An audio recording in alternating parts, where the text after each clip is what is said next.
Hey there, I'm Dan, the self-proclaimed Lonely Rocker. Thank you so much for joining me today. So I am super excited to bring you this video. This is just the start of a series of things I'm going to be doing, but this has taken a couple of months to pull a few brands together and all the gear that I need to pull all of this off. Now, first of all, I've been redecorating a little bit. I think this is a little more practical for my needs here in the studio. But at the center of today's video is this behemoth of a cabinet. This is the ENGL 4x12 XXL. This is an absolute bucket list item for me, and I have to thank ENGL for providing this cabinet. This is going to be the centerpiece of some things that I want to be doing going forward with amplifier demonstrations, something like this.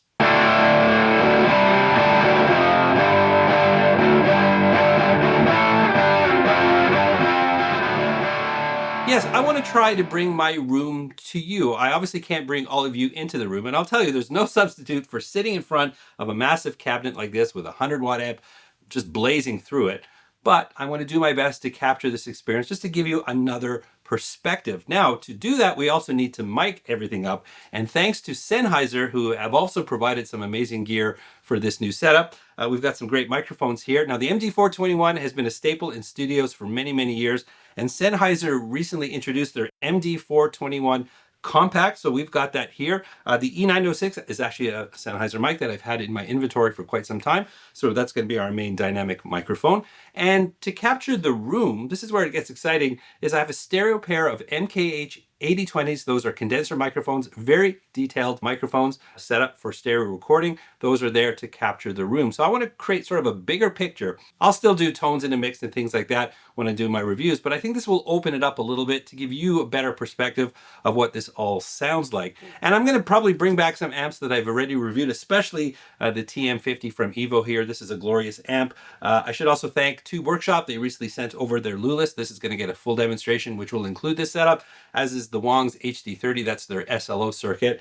And the trusty old Powerball II, well, we're definitely going to be hearing that. And I have to also mention is we need to connect all of this. And to do that, I've got a whole bunch of cables from Sommer Cables. We've got mic cables, we've got guitar cables, speaker cables. So all the connectivity is courtesy of Sommer Cable. All right, so let's dive into this and start off by looking at some of the gear that we've got going on here and how this is all connecting together.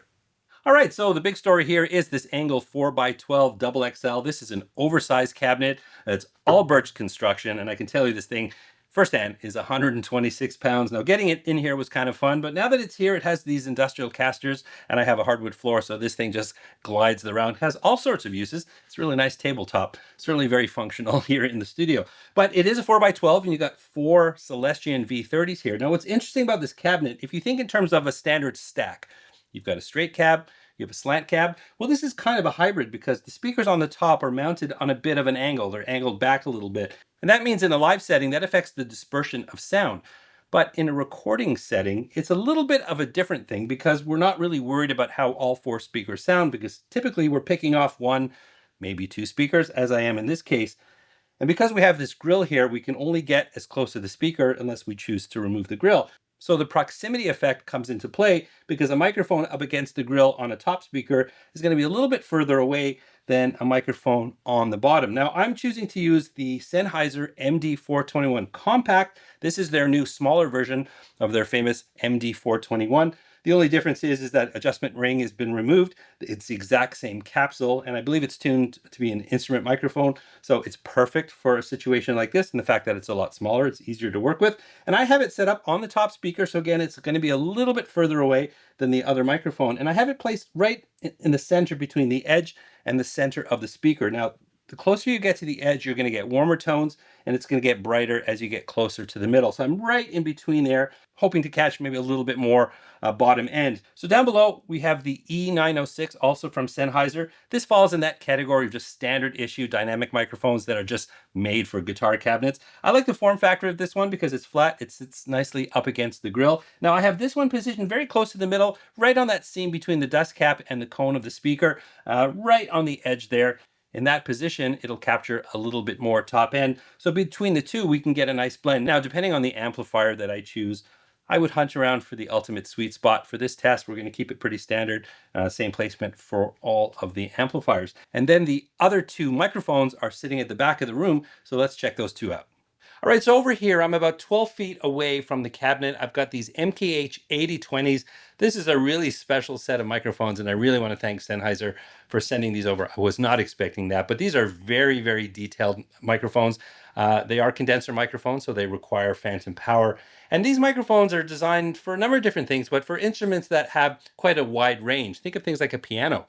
We've got a really wide range of frequencies, but the fact that we have a pair here and that I want to record them in stereo, there's a number of factors that I have to sort of figure out. It might be phase issues. So what I've done here for today, I've measured these out at the same height and pretty close to the same angle, but I'm not sure if I need these to be a bit closer together or should I go wider to really get a sense of what's going on in the room. That's going to involve a bit of experimentation, and I'm actually going to be talking to Sennheiser about this, so we'll find the most optimal place. But for today, they're, like I said, they're about 24 inches apart, 12 feet away from the cabinet. So what I can do is I can show you the close-up miking, I can blend those two mics, and then I can cut back and let you hear what's coming from these microphones just to give you a feeling of what that cabinet sounds like in the room. So if you're listening on headphones, I might be able to bring you into my studio just a little bit. I mean, you're not going to feel that thump in your chest or the floor vibrating like I do when that thing is cranked, but it'll give you a different perspective to experience what that amp and cabinet combination sounds like.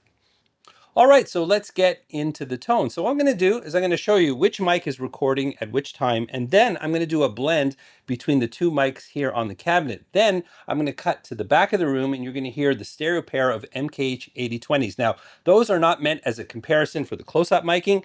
Obviously, this is how you would record if you were tracking into a song, though we could blend those room microphones into the whole mix with a combination of microphones. That could be something that's interesting. But when you're listening to those, it might be cool to listen to it with a pair of headphones if you can. It'll just give you a different perspective of the sound that's coming out of this cabinet. All right, so let's start off with the ENGL Powerball II. I'm going to be on the lead channel, number 4, and then I'm going to follow that up with the Wangs HD30.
All right, I thought that sounded pretty great. I'm really excited about the prospects of what I can do here. Now, if I was recording for a track, I'd probably fish around and really find that sweet spot just to get the tone working for the track that I'm working on. But in terms of giving you a perspective, I think that worked pretty well. And that wide shot, like I said, unless you get someone to shake you while you're listening to it, it's not quite the same as being here, but I do think it gives you an idea of how much sound is coming out of this cabinet, especially if you were listening with headphones. So I'd love to know what you thought about that. Let me know in the comments. So let's go on. We've got 2 more amplifiers. We're going to go with a more hard rock tone. I'm going to start off with the Evo TM50. This is a hand-wired all-tube amplifier. And then going to follow that up with another hand-built amplifier. That's the Tube Workshop Lulis.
first look at how I'm going to be demoing some amplifiers here on the Lonely Rocker channel. I hope you enjoyed that. If you have any thoughts, if you have any questions, any suggestions, I'm still kind of tweaking these things. If you're kind of seeing this soon after release, definitely let me know in the comment section. I'm always happy to hear from you. I'm going to be refining this as I go forward. We're going to be hunting for sweet spots. We're going to be tweaking the room a little bit so I can just present a bigger picture to you, and I'm really excited to see how this all goes.